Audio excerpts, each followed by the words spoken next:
Kemudian menyangkut komunitas internasional yang beberapa diantaranya tentu beda agama, beda keyakinan. Saya mau membacakan cerita di kitab Ar-Risalah Al-Qushairiyah. Jadi saya hanya membantu referensi-referensi yang diajarkan guru-guru kita.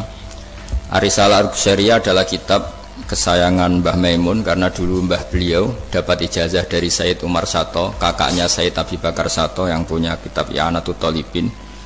Dan kitab itu dibawa ke Indonesia sampai ke saya sebagai murid beliau. Di antara yang disebut dalam Ar-Risalah Al-Qushairiyah ini Thariqatu Ahlil Ilm, kitab Ar-Risalah Al-Qushairiyah itu. Saya baca nasnya atau ibaratnya atau teksnya. Sami'tu ba'dal ulama yaqulu istadhafa majusiyun Ibrahim al-Khalil alaihi salam faqala bisyarti antuslima. Famarral majusiyu fa'auhallahu ta'ala ilaihi mundu khamsina sanatan nut'imuhu ala kufri falau nawaltahu lukmatan min ghairi antutalibahu bitahyiri dini. Famada Ibrahim alaihissalam ala athari hatta adrakahu wa atadhara ilaihi fasalahu anisabab fadhakara lahu dhalik fa aslamal majusiyu. Jadi suatu saat Nabi Ibrahim itu kan terkenal Abu Duyuf, orang yang mesti menservis tamu-tamu itu. Kita tahu dulu itu tidak ada warung, tidak ada hotel, tidak ada, ya pokoknya tidak ada mall, sehingga kalau orang pergi itu kelaparan betul itu. Buat orang kaya pun kelaparan karena melewati padang pasir itu. Kalau sekarang kan orang mau sowan kiai makan dulu, karena takutnya di rumah kiai kan makan sungkan, jadi makan dulu nanti di kiainya tinggal pura-pura makan.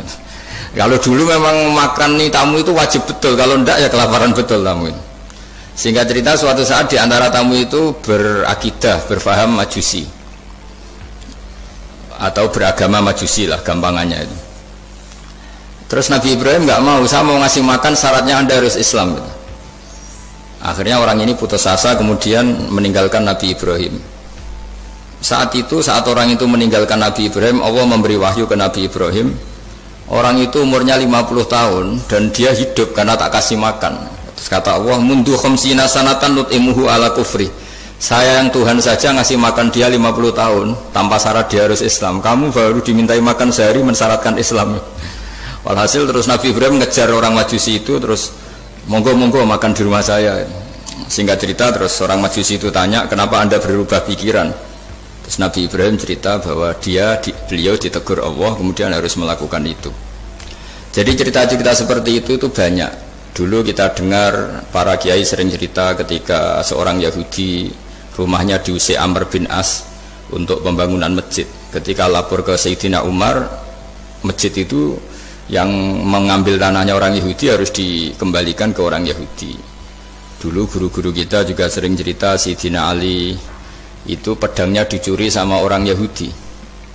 Ketika ketemu di pasar atau di jalan, kemudian Sayyidina Ali yakin itu pedangnya, dilaporkan ke Qadhi Syureh. Setelah itu Sayyidina Ali diminta, buktinya apa, saksinya siapa kalau itu pedang Anda? Saksinya Hasan dan Husain. Tapi kata hakim, Sayyid Hasan Husain itu keluarga Anda, tidak sah jadi saksi. Zaman itu Sayyidina Ali masih berargumentasi, waqad qala Rasulullah sallallahu alaihi wasallam Hasanun wa Husainun sayyida syababi ahlil jannah. Tapi kata Imam Sureh, tetap standar saksi itu tidak boleh dari keluarga. Singkat cerita, qadhinya itu pakai standar hukum usul fikih, al-qaulu qaulu sahibil yad. Yang dibenarkan adalah yang sekarang megang barang itu. Ketika nggak ada saksi, al-musaddaq, yang dibenarkan al-qaulu qaulu sahibil yad, yang dibenarkan ya yang megang barang itu. Singkat cerita dimenangkan oleh orang Yahudi tadi. Setelah dimenangkan, Sayyidina Ali agak kecewa, masa seorang Amirul Mukminin sidang di pengadilan negeri kalah. Tapi orang Yahudi tadi akhirnya insaf, sadar sampai masuk Islam, sampai beliau ngendikan bihadza taqumus sama wal ard, karena ini langit dan bumi berdiri karena keadilan itu. Jadi ini cerita-cerita referensi yang bisa menolong teman-teman siapapun berkomunitas internasional. Karena pikiran saya sederhana ya, al ilmu yurisul ahwal, ilmu itu melahirkan sikap. Jadi kalau kita punya referensi yang cukup tentang toleransi, insya Allah kita hidup di mana saja punya toleransi, karena toleransi itu juga ajaran agama. Di antara yang diceritakan para guru-guru kita adalah ketika Nabi mau dibunuh oleh orang namanya Daksur atau Duksur, siapa enggak tahu KTP-nya saya. Kiai-kiai kalau baca Daksur. ketika beliau sedang santai di satu tempat, tahu-tahu ada orang yang mengambil pedangnya kemudian bilang, mayyamna'uka minni ya Muhammad, sekarang anda sama saya berdua, siapa yang bisa menghalangi kamu? Nabi dengan rileks menghentikan Allah. Kemudian si Daksur ini gemetar, pedang jatuh, kemudian diambil Nabi. Sekarang ya Daksur, mayyamna'uka minni, yang bisa menghalangi kamu siapa? Orang itu bilang la ahada, tidak siapapun. Nabi dengan gampangnya fa'afa'anhu, Nabi memaafkan. Padahal ini jenis harbi, jenis orang yang jelas punya niat bunuh. Terus artinya kita-kita yang ngaji di pesantren, saya ngaji di Mbah Maimun, punya Bapak Kiai Nur Salim, semuanya ngajarkan bahwa di mana-mana perang kekerasan itu ya karena kita diperangin. Udina lilladzina yuqatalun, karena kita diperangi kita boleh perang.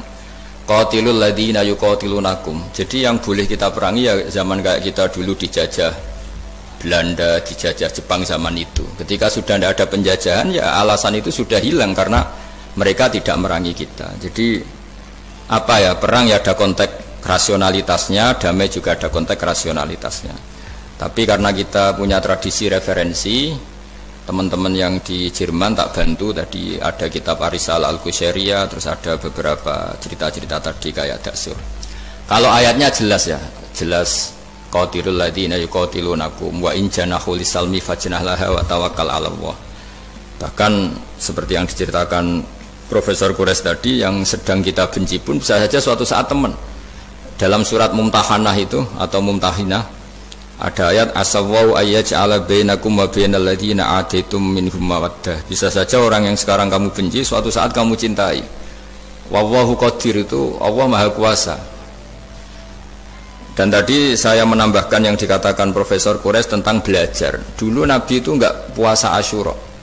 Tapi ketika datang ke Medina, orang-orang Yahudi itu puasa Asyura. Coba tanyakan ke mereka, kenapa puasa tanggal 10? Terus mereka menjawab, yaumun najjawahu fi Musa, itu hari yang Allah menyelamatkan Nabi Musa. Terus fa'amara bisyami, kemudian Nabi menyuruh sahabat puasa. Artinya dulu itu segampang itu hidup, itu sesuatu yang baik apa ya sudah ditiru. Meskipun kita tahu Nabi itu tentu mustaqil bil istihad, Nabi itu orang yang mandiri. Tapi memberi percontohan kita betapa gampangnya kita seperti itu. Dulu ada seorang Yahudiyah meminta sama Sayyidah Aisyah dan dikasih. Ketika dikasih, dia mendoakan semoga kamu Aisyah selamat dari siksa kubur. Zaman itu Sayyidah Aisyah itu belum tahu tentang siksa kubur, sehingga beliau engkar, nggak percaya. Tapi setelah Rasulullah datang dan diceritanin Nabi, oh iya siksa kubur itu ada. Dan semenjak itu Nabi selalu isti'adah, minta perlindungan dari siksa kubur. Jadi dulu di komunitas-komunitas beda agama sesuatu yang benar ya dibenarkan. Makanya kaidah umum dalam interaksi antar agama itu la tusaddiquhum wa la tukadzibuhum, ya kamu jangan bilang iya, jangan-jangan enggak, ya jangan bilang tidak, jangan-jangan iya. Jadi aturan ilmunya jelas la tusaddiquhum wa la tukadzibuhum. Ya artinya sesuai referensi ilmu lah kira-kira begitu. Terus yang terakhir, ini saya mohon maaf sama komunitas di Jerman karena saya ini pura-puranya aja sibuk. Karena saya kira ini seberapa jam lagi saya ngajar ini. Nanti kalau saya tidak ngajar di sini yang ngundang agak-agak dosa. Jadi supaya sama-sama tidak dosa, ini saya ya nuruti jenengan. Tapi ya karena saya ngajar ini juga yang datang orang macam-macam. Ada yang Kalimantan, Sumatera mau ngaji di sini. Ini seberapa jam lagi saya ngaji Sahih Muslim. Yang terakhir ini di halaman Kitabu Adabil Ulfa wal Ukhuwah halaman 285 dalam Ihya juz 2. Di kitab saya juz 2. Mungkin kalau beda cetakan yang jelas ikut Kitabu Adabil Ulfa wal Ukhuwah. Di sini diterangkan oleh Imam Ghazali dengan beberapa riwayat yang disebut al-jiranu salasatun, bertetangga itu ada 3. Jarun lahu hakun wahid, ada tetangga yang punya hanya satu hak. Wajarun lahu haqqani wajarun lahu salah satu hukukin. Terus beliau cerita yang punya 3 hak itu ya tetangga, ya seagama, ya masih ada hubungan kerabat. Yang punya 2 hak ya tetangga, ya seagama. Terus wa amal ladzi lahu hakun wahid fal jarul musyrik. Yang punya hak satu itu tetangga yang beda agama. Jadi intinya tetap dikasih hak meskipun beda agama. Sampai diantaranya disebutkan juga di halaman 287 Imam Ghazali ngendikan, beliau berfatwa dan beliau bercerita, rawahu Umar bin Shu'aib an Nabi an Jaddih anin Nabi. Terus qala Mujahid kuntu inda Abdillah bin Umar Wa ghulamun lahu yaslahu syatan faqala ya ghulam idza salakhta fabda bijarinal yahudi. Abdullah bin Umar itu sedang memasak kambing, atau itu pembantunya ini sedang nguliti kambing. Itu pesannya Abdullah bin Umar, ya ghulam idza salakhta fabda bijarinal yahudi, nanti jangan lupa tetangga kita yang Yahudi.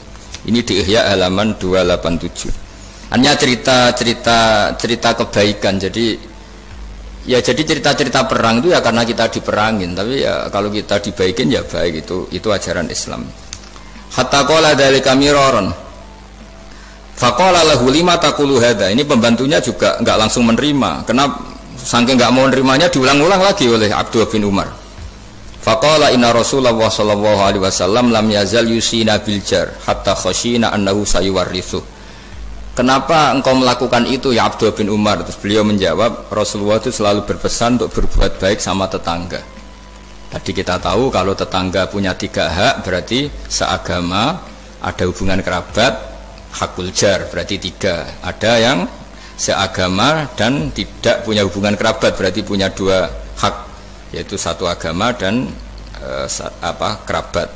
Ada yang punya 1 hak saja, ya tidak keluarga, tidak seagama, tapi karena tetangga, itu juga tetap punya hak.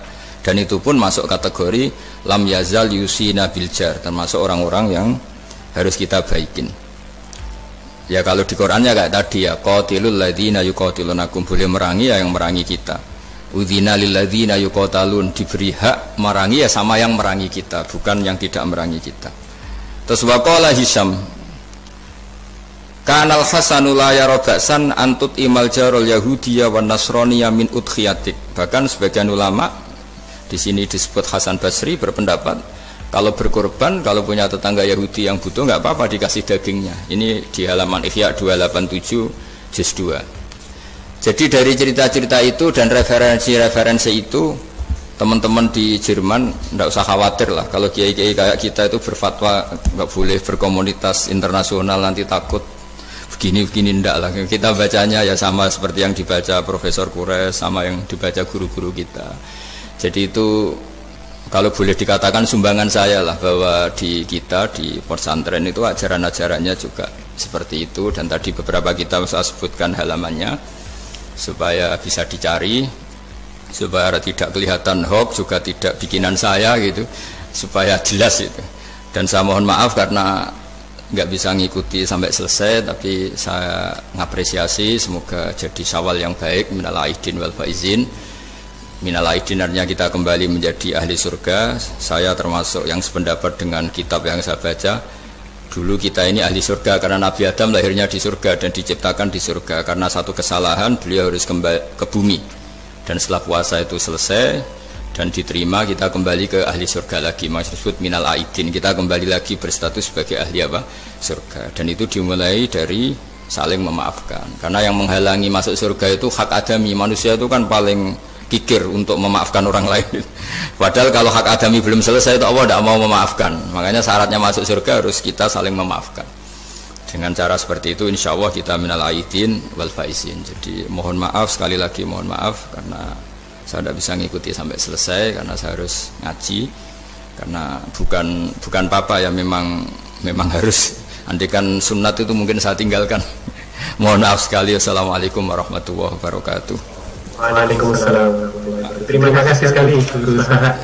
Kalau misalnya untuk satu pertanyaan mungkin masih bisa Gus Pak atau Prof Rais sama-sama harus tinggal 2 menit. Tapi ini Gus, banyak yang menggunakan saya kembali ini saya juga mengenai kewajiban. Prof Rais, ada satu pertanyaan dari satu pertanyaan saya tunggu. Terima kasih Prof. Ini saya tanyakan langsung Prof. Saya pernah mendengar panjenengan menyampaikan tentang konsep kedamaian aktif dan pasif.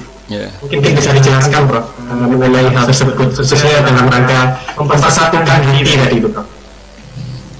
Baik, jadi begini, saya beri contoh. Damai pasif itu Anda tidak ganggu orang. Damai aktif itu Anda memberikan sesuatu yang positif pada orang.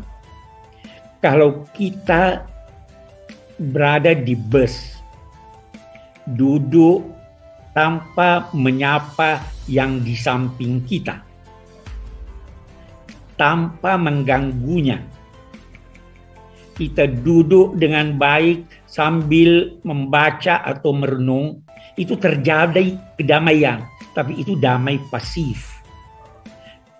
Ada yang aktif adalah Anda memberi dia, ini koran Mas mau baca, ini permen Mas, ajak dia ngobrol dan sebagainya, itu damai aktif. Nah, di Al-Quran itu dua-duanya ada itu. Ya, idza khatabahumul jahiluna qalu salama. Kalau mereka itu disapa oleh orang-orang jahil, mereka tinggalkan. Salama, saya berikan kedamaian, damaian pasif.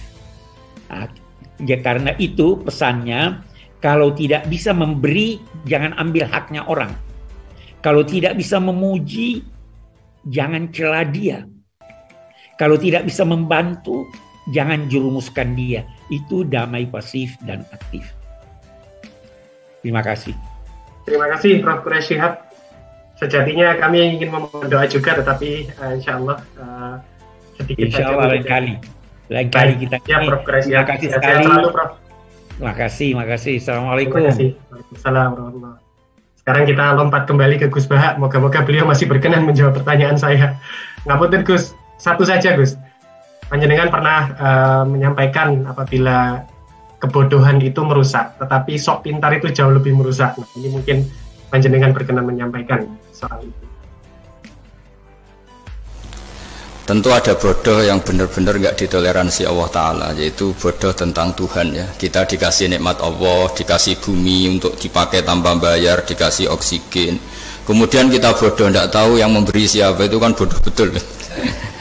Tapi lebih merusak lagi ketika nggak ngerti, mengklaim dirinya sebagai ngerti. Karena itu artinya kan sesuatu yang harusnya larangan dimengerti, gara-gara kamu bilang itu ilmu, itu terus diilmukan. Jadi sesuatu yang salah tapi diilmukan, itu lebih ngeri karena menyesatkan.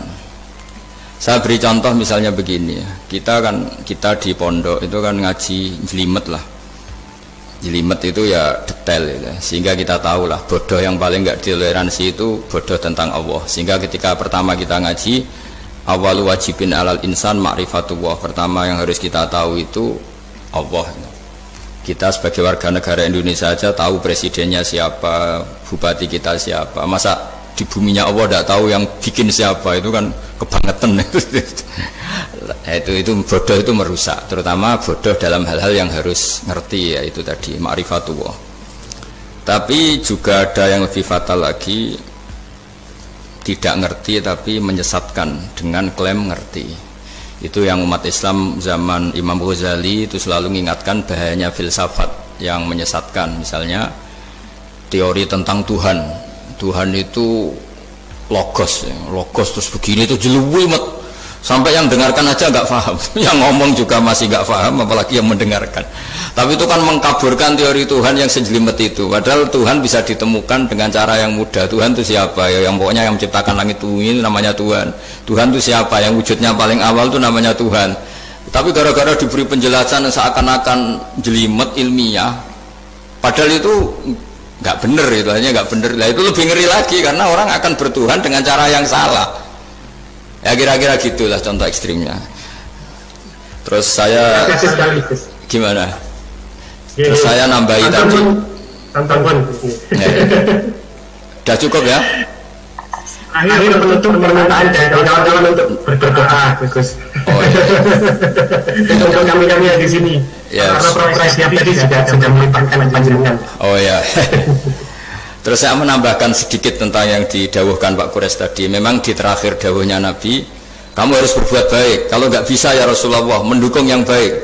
Kalau nggak bisa ya Rasulullah, Nabi terakhir ngendikan takufu syarroka anin nas fa innaha sadaqatun minka ala nafsik. Potensi kejahatan kamu jangan menimpa orang lain, itu ya bagian dari sedekah kamu.